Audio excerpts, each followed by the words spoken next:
waaw Gabriel Faye laa tudd ñun Médina Fall extension la ñu dëkk nekk fii boobu ba léegi une douzaine d'années biñ fi dëkkee ba léegi ñenn ñi di toxu si ba heure bi ñu jékki-jékki gis suñu espace yi nu moom te bokk ko ñëpp bokk ko ñu gis ko am ñu koy pàccoo di ko séddoo maanaam ñu gis ay gars ñoo xam ne guddi la ñu defoon suñu collectif di ko défendre di wut ndox am na fu courant bi egseegul ñu jékki-jékki gis espace vert yi ñu dagg leen di leen séddoo jox ay attestation joxe ay attestation de bail loolu lañ bëgg receveur jàppale nu ci parce que loolu ñun mënuñu koo dundee am na yenn quartier yoo xam ne ñu ngi biir Thiès quartier yooyu daggee nañ leen daggee boo xam ne dem na ba nga xam ne marché yenn yi sax amatu fa ñun bëgg nañ dispensaire bëgg nañu yëpp li nga xam ne war naa nekk ci gox loolu lañuy kaas loolu moo ñu metti te receveur nañu dimbali ministre de l'urbanisme nañu dimbali président de la république wax na ko bi muy prêter serment ñun li ñu bëgg moom mooy suñuy espace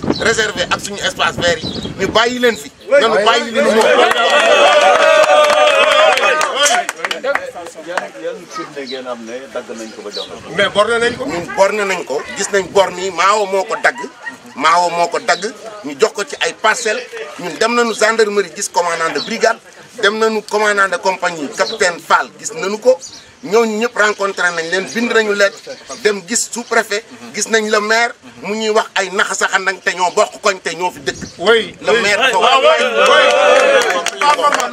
complicité boobu la ñu bañ waaw espace vert la ñu laal espace vert yi je crois que 36 la ñu laal waaw am na ci yoo xam ne chef de quartier bi nekk Médina Fall kii Kër Issa ñëw na fi pour wax démb ci ngoon ne moom benn espace réservé bi moo ko jëndoon teg ay kayit yu bari yu ma photo loolu dinaa dem ci commandant de brigade pour ñu yeggee ko Descos nag nanu dimbali Descos dimbali am na ñoo xam ne dañu leen naxoon jaay leen ci espace vert yi au lieu collectif bi demandé pour que ñu régulariser seen bagage ñoom ñu profité ci joxe seen i carte d'identité ñu jox leen ay attestation de bail ku dem ci commandant de brigade dina la tegal dossier yi am na ci ñun ñoo xam ne am na ñu ko yor te ñooñu xamuñu ko woon dañ leen nax waaw loolu la ñuy wax. waaw nag ñeneen ñi wax ne ñoom ñooy structure légale bi wax ci quartier bi comité de quartier bi sa jaar nañ fi ñu war a jaar.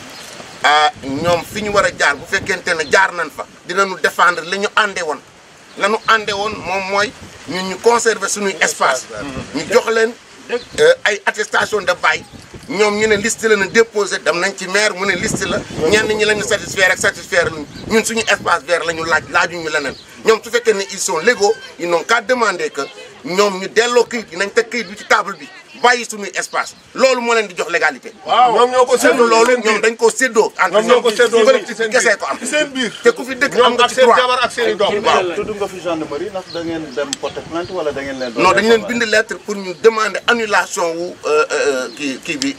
bornage bi ak dagg bi loolu la ñu laaj. léegi xeex bi ba fan ngeen ko xeex bi ci ministre de l'urbanisme lañ jëm après présidence de la république fa lañ taxaw. waaw jalal na lu ne espace yi moom kenn du ko fi dagg. bornage yi dinañ ko dindi yëpp am na lu ñu bàyyi parce que ñu ngi sutura ba tey waaye bornage yi ci des yëpp dañ koy di sànni parce que moomuñu ko. ginnaaw seen espace vert yooyu ngeen bëgg ñu bàyyi leen ko lan mooy priorité Médina Fall extension. Médina Fall extension ndox meeg courant bi. lépp bii mooy dernière rue bu poto nekk mën ngeen ko filmer ngeen xool ñi ci topp ci ginnaaw bare nañu mais amuñu dara amul courant amul ndox. fii balaa nga fee tabax da ngay yuuxu njëndum ndox mi ci saret yi daa métti. ku fi bëgg a doxu sax da ngay xaw a ragal ndoxu teen yi day wàcc. léegi nañ ñu dimbali seetal ñu forage fi mu war a placé wu ñu topp ko mais d'abord nañ ñu bàyyi suñu espace boobu mooy ñu mën a am fu forage nekk. parce que Médina Fall li ñu manqué dafa bari amuñu ndox amuñu courant. Médina Fall extension ñi ngi xalaat forage mais tey espace vert yi ñu séddoo nii buñ fi waree def forage fan lañ koy def ci digg mbedd yi lañ koy def buñ fi waree tabax hôpital fan lañ koy def suñu doom yi fan la ñu fooyee ëllëg quand même fu ñu bëggee foofu bu ñu bëggee suñu doom yi bëgg a foofu fan la ñuy fooyee amuñu ko ay benn fukki nit ñëw dagg terrain yi ak la maire séddoo ko pour lan ñu teg ko fan. duñ ko nangu te ñun ñoo leen jiitaloon. loolu lañ dul nangu. ñuy défendre suñu espace vert ñu ko séddoo tey taxaw nañ doon bañ ni espace vert la kenn du ko laal. libéré nos espaces. libéré nos espaces. Je suis habitant du quartier Médina Fall Extension, zone nord. Donc ce qui nous réunit aujourd'hui, c'est une dénonciation d'un fait qu'on a constaté, relevant d'un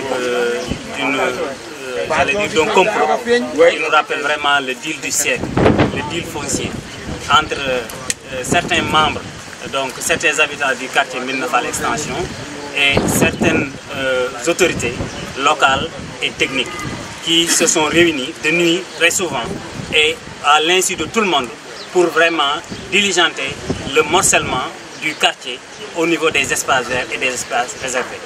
Dès l'instant que nous avons été informés de la situation, nous avons saisi toutes les autorités de la région par ampliation, en commençant par le sous-préfet, le gouverneur, le préfet, la mairie ville, la mairie zone nord, le receveur, le chef du cadastre, le chef de l'urbanisme, le commandant de la compagnie, le commandant de brigade et même le commissaire central.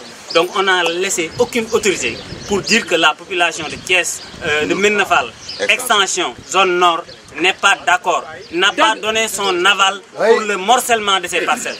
Et pour ça, nous nous engageons à lutter, à défendre ces espaces, parce que cela va de l'avenir de notre quartier. Nous avons des enfants et c'est un quartier en devenir. Et pour le mieux-être, tel que défendu par le président de la République, nous ne pouvons pas et personne ne doit accepter que ce morcellement-là puisse prospérer. Donc nous appelons encore une fois nos autorités à annuler ces attestations de bail-là qui ont été réalisées sur la base du vrai, mais accompagnées de beaucoup de mensonges. Et cela, nous ne l'accepterons pas. Nous ne l'acceptons pas et nous ne l'accepterons pas. Et pour la paix, la sécurité, le devenir de ce quartier, tout le monde a intérêt à nous restituer nos espaces verts. Donc si tout le monde est d'accord, que tout le monde crie avec moi, restituons-nous les espaces verts.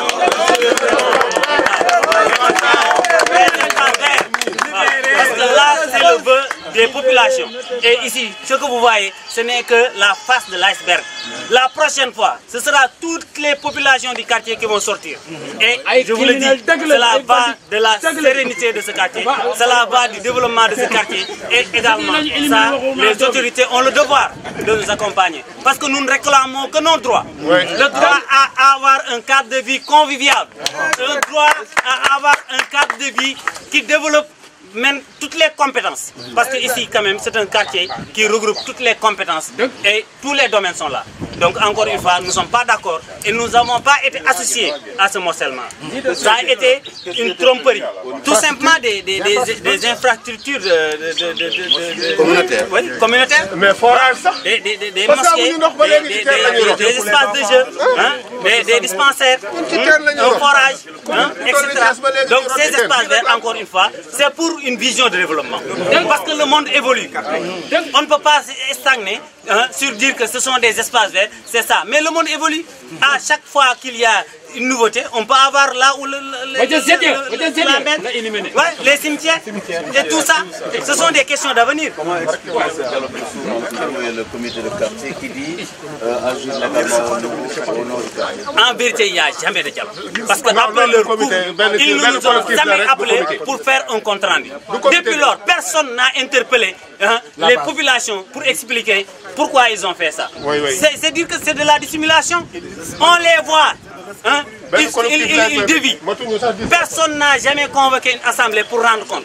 Alors que le mandat, c'était de conserver les espaces verts. Ça a été toujours le point commun, le dénominateur commun. Tout le monde était d'accord là-dessus. À notre grande surprise, on se retrouve un jour et on dit qu'on a morcelé les espaces verts. Pire encore, c'est eux-mêmes qui se sont partagés les espaces verts. Eux-mêmes. C'est eux qui aujourd'hui détiennent les attestations. Ils sont en train de vendre. Malheureusement, pour dire que ce qu'ils ont fait, ce n'est pas pour l'intérêt du quartier. Ils sont dans leur maison et aujourd'hui, beaucoup commencent à vendre les terrains. Nous sommes au courant.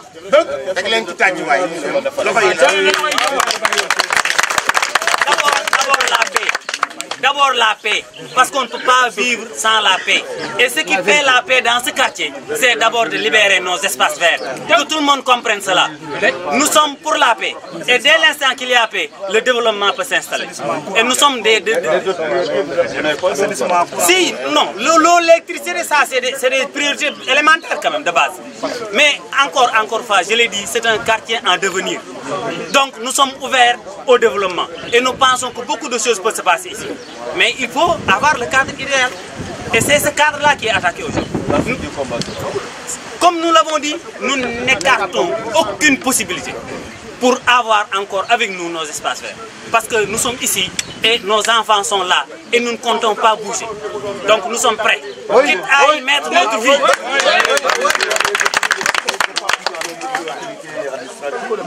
On a informé, je vous ai dit tout à l'heure, toutes les autorités de cette région. Le gouverneur, le préfet, le sous-préfet, les commandants, la police, hein, les maires.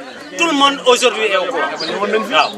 On a donné une correspondance à toutes ces autorités-là.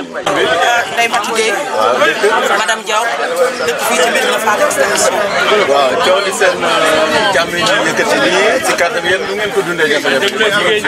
dund ko mu jafe lool ndax mbir mi dafa nekk mbiru bëgg a faqati loo moomul. ah waaw dëgg la.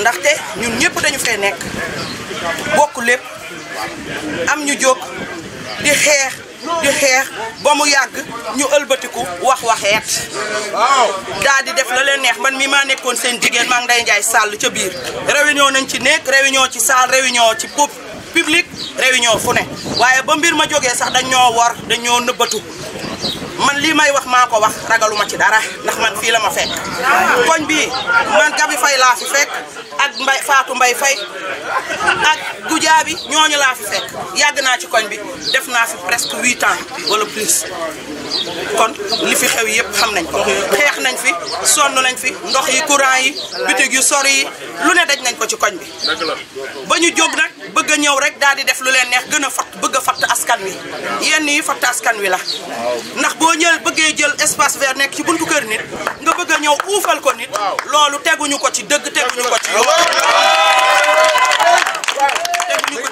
teguñu ko ci yoon. yéen jàppale ngeen ci ragal en tant que njaboot. en tant que njaboot xanaa sunu njaboot. xataay bi sunu njaboot du nu yaatu sunu njaboot seen màgg dañ koy tànc. suñu xelu njaboot yi du ubbeeku ndax duñu am fu nu foye duñu nooyi kon nag loolu na dakk na dakk li nga moomul teg ko fi teg ko fi yëfu ñëpp la teg ko fi moomoo teg leen ko fi jafe-jafe ndox yi ngeen am xanaa jigéen ñi dina métti na lool ci ñun dañuy yenu ay paan di dem ci teen yi di root courant yi métti na ñu ngi ci lëndëm gi ñu ngi ci bougie yi ñu ngi ci lampe tempête yi loolu yëpp bu ñu ko mënoon a dimbalee ñu ngi ñaan nguur gi président de la république di ko jox lépp ci xam ne nii am nañ ko ci moom ci respect ñu ngi ko koy jox te di ko ñaan mu jàppale ñu dimbale ñu gestuñu ndax njaboot gi ngir yàlla ak njaboot gi ndax njaboot gi ay élèves la ñu dañuy jàng ñu ngi ci période bac ñii ngi université kon ñu jàppale ñu si njaboot gi ak njaboot gu sew gi plus waaw surtout jërëjëf. noo tudd.